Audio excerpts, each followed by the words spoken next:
warahmatullahi wabarakatuh. Welcome to my vlog. Di sini vlog penyuluhan saya akan berisi kegiatan penyuluhan saya. Kegiatan penyuluhan saya ini dilaksanakan di Kecamatan Nunukan Selatan, Kabupaten Nunukan, Kalimantan Utara. Saat ini posisi saya ada di kelompok tani 752, Kelurahan Selisun, Kecamatan Nunukan Selatan, Kabupaten Nunukan. Ini adalah bagian dari beberapa penyuluhan yang saya jalani. Penyuluhan saya ini melibatkan 4 kelompok tani yang terletak di 2 kelurahan dan terletak di Kecamatan Nunukan Selatan, Kabupaten Nunukan. Kelurahan yang saya suluhkan itu berada di Kelurahan Selisun dan Mansapa. Kenapa saya ambil di situ? Karena potensi peternakan yang ada di Kecamatan Nunukan Selatan itu termasuk baik, terutama di komoditas sapi potongnya. Kenapa saya ambil komoditas sapi potong? Karena di sini sapi potong yang dipelihara cenderung tidak dimanfaatkan dan dioptimalkan secara maksimal, sehingga harusnya ada potensi-potensi yang bisa kita kembangkan untuk membuat sapi ini menjadi lebih baik. Oleh sebab itu, karena salah satu komoditas yang penting di Kecamatan Nunukan Selatan ini adalah pertanian, dan saat ini sedang mengalami musim panen, terutama untuk komoditas padi dan jagung. Oleh sebab itu, saya mengambil materi tentang pengolahan hasil panen pertanian, yaitu jerami padi dan batang jagung. Itu akan saya olah menjadi silase. Silase ini termasuk teknologi baru bagi 4 kelompok tani yang saya ajarkan ini. Mau tahu bagaimana kisahnya? Yuk.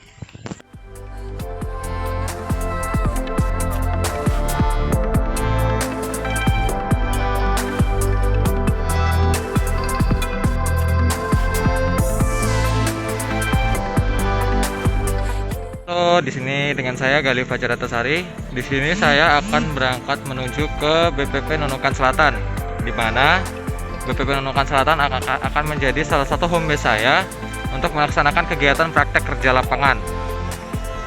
Mungkin perjalanan akan ditempuh dalam waktu 1 jam karena kondisi medan yang sangat susah. Kegiatan hari ini mungkin akan lebih banyak tentang pengambilan data serta survei tentang BPP-nya. Semoga hari ini kegiatannya lancar.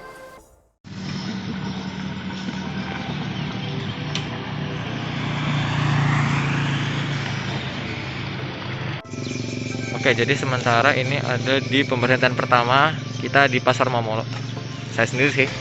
Ini masih menunggu PPL-nya datang untuk menuju ke BPP Nunukan Selatan. Perjalanan masih panjang, sekitar 7 km lagi ke arah barat.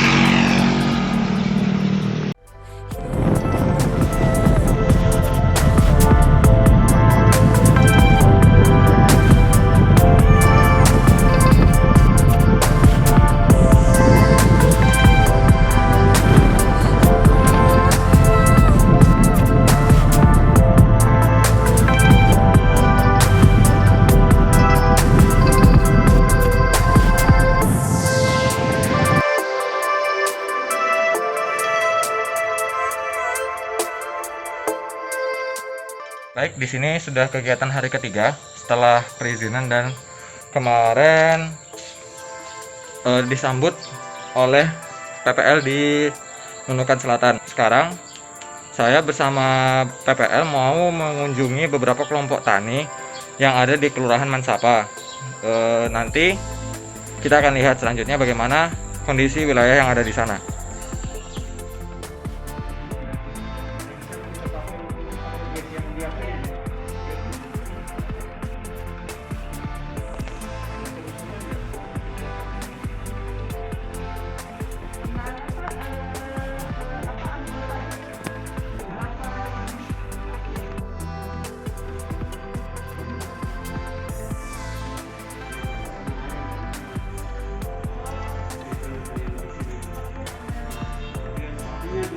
Oh,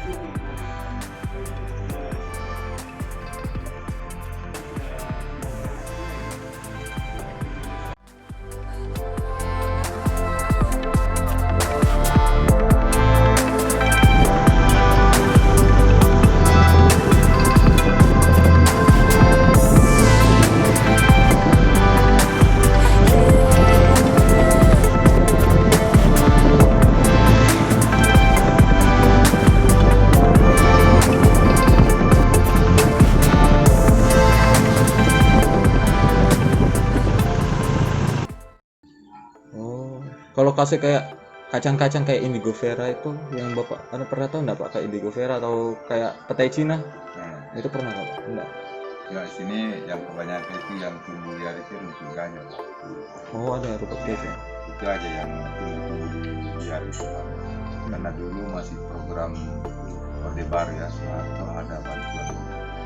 Iya. Jadi di selangkah warga itu menanam di pinggir sungai. Akhirnya itu tinggal. Ada juga pak bukan turunannya, sejenisnya sama, namanya tuh rumput gajah odot pak. Oh itu yang tidak berbulu pak. Iya, Ada. berbulu besar juga dia. Batangnya sebesar apa ya pak? Sebesar ini lah pak, kelingking ini terus lembut, enak dia. Dia itu kambing itu bisa makan. Kalau Iya. yang sekarang yang Iya. biasa itu kambing Batangnya keras. karena apalagi yang berbulu. Iya, berbulu. Itu biasanya sering buka di sini, sering kasus kayak sariawan modelnya kan pak itu. Gitu. Tapi ada banyak nggak pak yang nanam rumput itu odot tadi tuh kan besar awalnya kan kecil-kecil aja berkurang langsung besar kayak gitu. Saat itu nama si Herman kerja di kelurahan dia.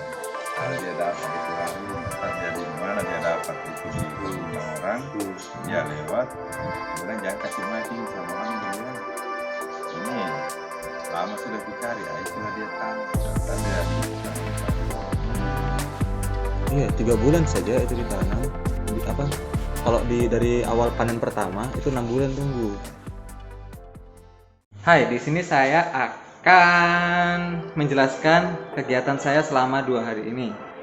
2 hari ini sebenarnya merupakan rangkaian kegiatan identifikasi potensi wilayah, di mana saya masih mengumpulkan data dan saya masih berusaha untuk mengenali kelompok tani yang ada di Kecamatan Nunukan Selatan.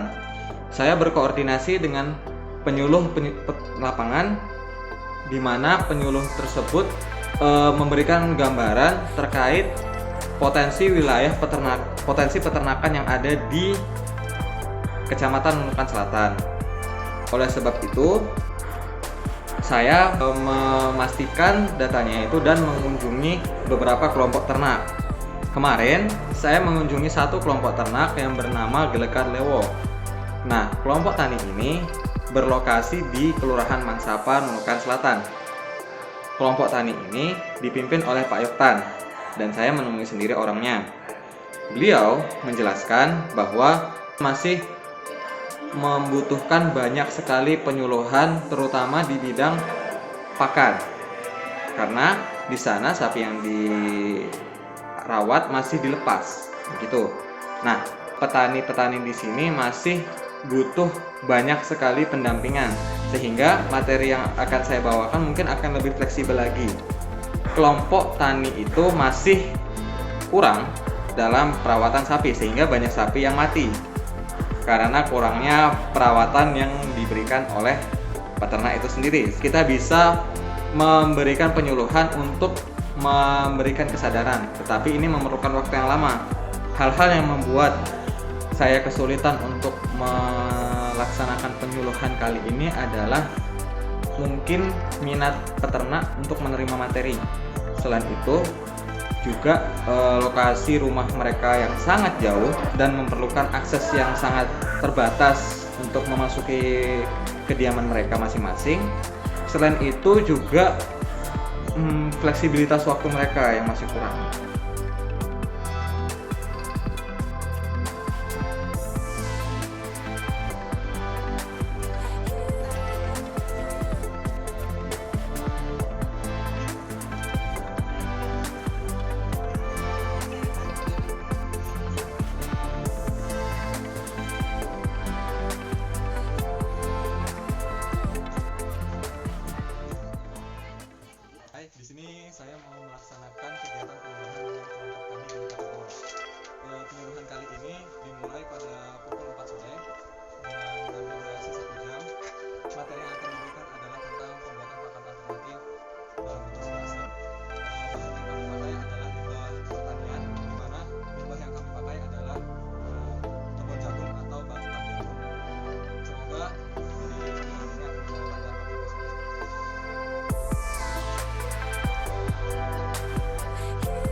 kayaknya agak sulit Pak setelah panen padi.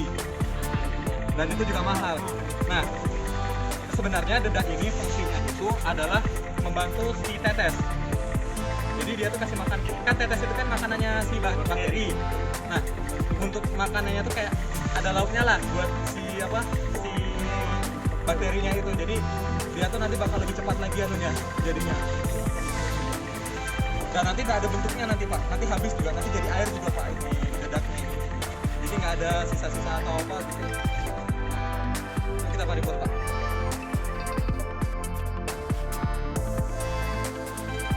Izin untuk mendampingi Bapak terkait dengan pemeliharaan sapi. Sebelum kita mulai, kita isi dulu sama-sama kuesioner yang sudah dibagi sama teman saya barusan Pak.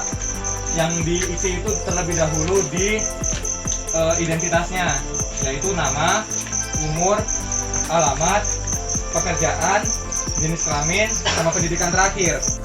Belajar kasih ilmu yang sedikit saya punya. Nama saya Galih Pak, saya orang Nunukan, kebetulan kuliah di Polbangtan Malang. Saya kuliah sekarang masih baru semester 6. Tahun depan insya Allah saya wisuda. Nah, jadi di sini saya bermaksud untuk berbagi ilmu yang saya punya terkait dengan kegiatan kita untuk pelihara sapi Pak, gitu Pak. Nah, ini ada materi yang saya punya ini tentang membuat pakan fermentasi Pak. Jadi boleh kata ini kita buat ini tapenya rumput, gitu. Nah, tapenya rumput. Nah, ini saya kasih ajar tentang caranya buatnya dulu. Nanti kalau misalnya cara membuatnya kita membuatnya sama-sama, nanti Pak kita prakteknya nanti sama-sama nanti di suatu tempat gitu Pak. Untuk itu ini minta tolong sekali, ini mungkin agak cepat aja Pak ya, karena ini udah agak malam juga Pak di sini. Terus nanti juga ada materi yang lain lagi dari Bu Nirwana juga mungkin terkait juga nanti tanda-tanda birahi. Di sini ada yang mau saya kenalkan, namanya silase Pak. Yang tadi saya kasih nama silase. Nah, silase ini kita ambil dari silase ini dari Australia Pak awalnya. Jadi silase ini kayak bahan kayak rumput fermentasi Pak. Kalau misalnya untuk kalau kita makan itu ketan fermentasi kan Pak, ketan, nanti jadinya tape. Nah, ini ibaratnya ini kita siap buatkan tape untuk sapi Pak. Nah, gunanya itu untuk apa? Gunanya itu untuk dikasihkan pas musim kemarau kayak tahun kemarin. Nah, mumpung ini lagi banyak-banyaknya hujan, air lagi ngalir, kenapa kita tidak manfaatkan saja misalnya hasil-hasil panen kayak padi, jagung. Nah, rumput-rumput yang banyak-banyak berkeliaran yang tumbuh-tumbuh itu kita potong, kita simpan 2 minggu. Di sini kadang-kadang saya melihat ada sapi memang macam tulang-tulang juga terus hidup. Yang kedua, memang kalau kemarau itu kadang ya mungkin sapi terkait airnya, terkait juga mungkin makanannya karena kering rumput-rumput itu kan. Jadi kadang-kadang memang juga terkait jerami juga memang rata-rata kita di sini dibakar. Karena ini kekurangan kami, kekurangan kami karena kami belum pernah mencoba dengan serius, walaupun belum pernah dipastikan, karena kebiasaan sistem ternak kita di sini biasanya sistem ikan dan lepas. Tapi ada juga kadang-kadang saya lihat sapi dilepas tapi masih kelihatan juga tulangnya. Itu. Mungkin dia kurang vitamin kan, seperti saya bilang. Mungkin dia makan rumput tapi dia jadi tai saja, kurang pencernaannya. Mungkin seperti itu Pak ya. Jadi yang saya tanyakan, seberapa cepat perkembangan sapi ini, karena dulu saya pernah juga ke Samarinda. Saya ambil bagian sapi.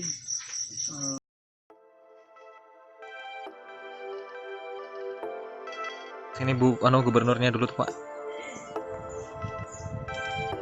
Tapi kan sampai sekarang masih belum datang-datang juga ya kan? Belum. Oh ya, nggak minat nanam melon kah? Minat Pak. Sudah kesana. Itu lebih bagus itu Pak. Mahal. Melon sama semangka tuh. Jelas sama semangka. Pasarnya jelas kan? Jelas. Ya berapa? Jadi ini habis IPW di kelompok tani 752. Bagus.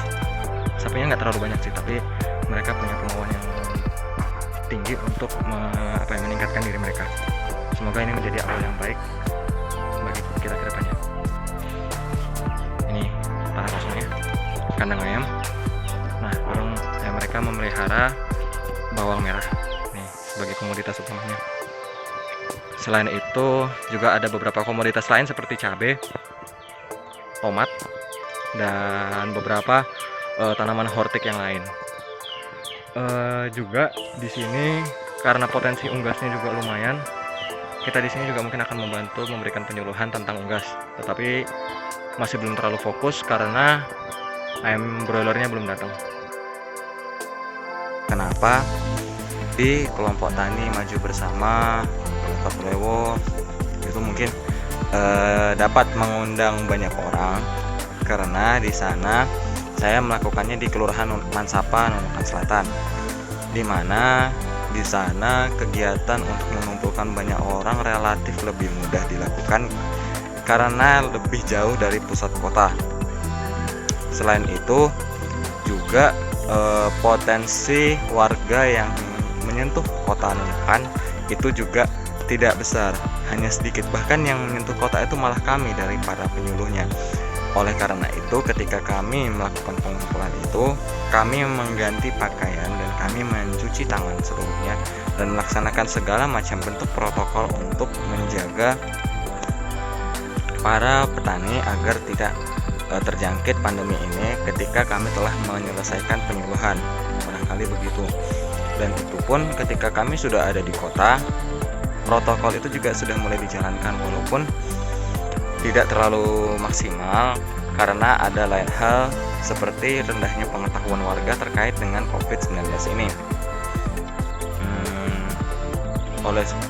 Dan juga setelah saya berkonsultasi ternyata lebih manusiawi ketika saya melakukan pengumpulan orang daripada saya datang satu persatu ke rumah warga, karena jika saya melakukan anjang sana perorangan dan kunjungan individu ke rumah masing-masing itu juga akan berbahaya.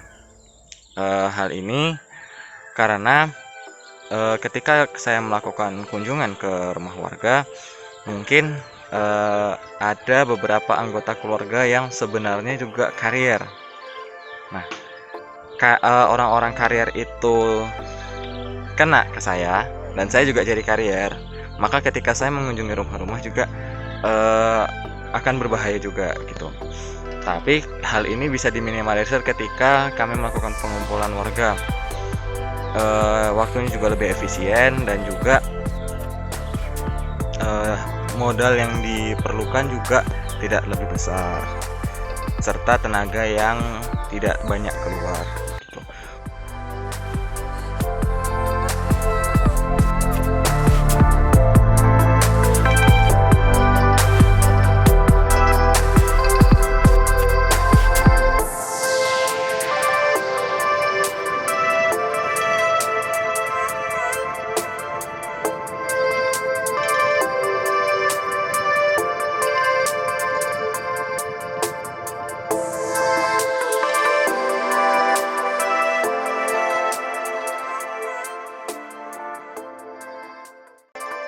Di sini kita mau beli perlengkapan penyuluhan.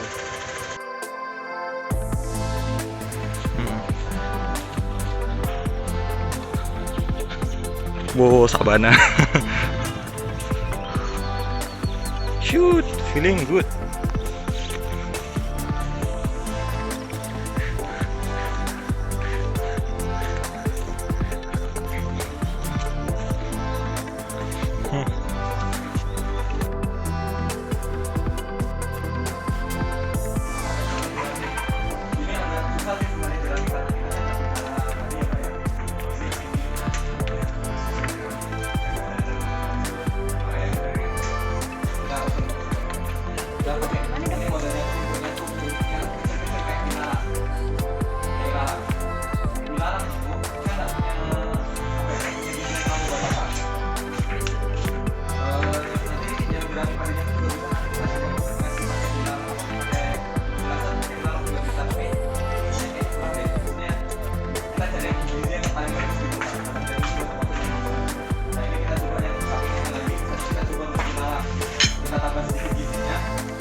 300 gram. 300 gram itu 1/3 kan itu ada tuh urea 8.000 dijual di pasar itu Pak. Kita bagi 3, kita ambil terus kita kasih sebar ke anunya, ke 30 kilonya itu apa, ke 30 kilo gramnya tadi itu kan. Terus kita kasih air. Airnya tuh 5 liter. Kita sebar. Pokoknya nggak usah sampai banjir, tapi basah. Lembab-lembab sedikit lah. Kita rasa ada lembab-lembabnya itu kan. Nah, terus kita campur aduk-aduk, terus kita taruh di tanah yang kayak kita buat silase. Kalau silase kan nggak bisa di tanah ya. Di tanah bisa, tapi kayak yang kita lokasi tadi tuh nggak apa-apa, ruangan aja. Yang penting kembali lagi jangan sampai terlalu terbuka Pak, tapi ditutup sama terpal. Nah, keunggulannya tuh karena jerami itu kandungan protein kecil, kalau dikasih urea ini proteinnya tuh bisa berkah Pak, bisa agak banyak sedikit, dia bisa jadi 9 kan nambahnya tuh udah lumayan begitu Pak ya. Jadi ibaratnya kalau misalnya kita kasih ke sapi bau, tapi pas dikasih ke sapi jangan langsung dikasih, kita angin-anginkan terlebih dahulu Pak. Kalau misalnya langsung kita kasih, takutnya sapi nggak bakal mau karena baunya kan udah pesing Pak. Kadang-kadang memang baunya pesing. Bahkan pas kita ngadu-ngadu aja tuh cuci dari tangan juga di situ kan. Ya karena udaranya itu kita jemur ini jangan malah kita malah.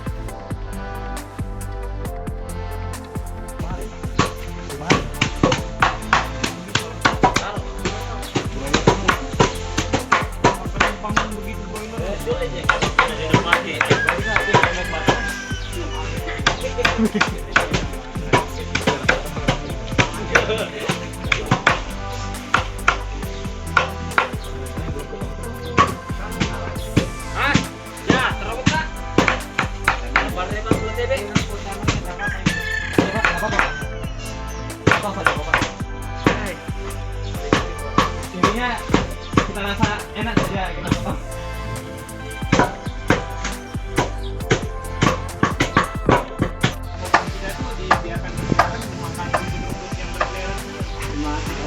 Satunya yang kandang-kandang Pak. Iya. Minimal kalau misalnya kita kandangkan, sapi kita tidak jarang menjadi kembung itu loh Pak. Karena kalau pagi-pagi sapi itu rawan kembung. Kenapa kembung? Karena misalnya rumput yang kita pegang itu ada airnya.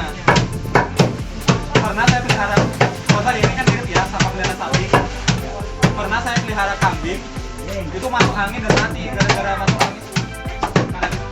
Gara-gara makan rumput, padahal rasanya dikit aja. Mati langsung.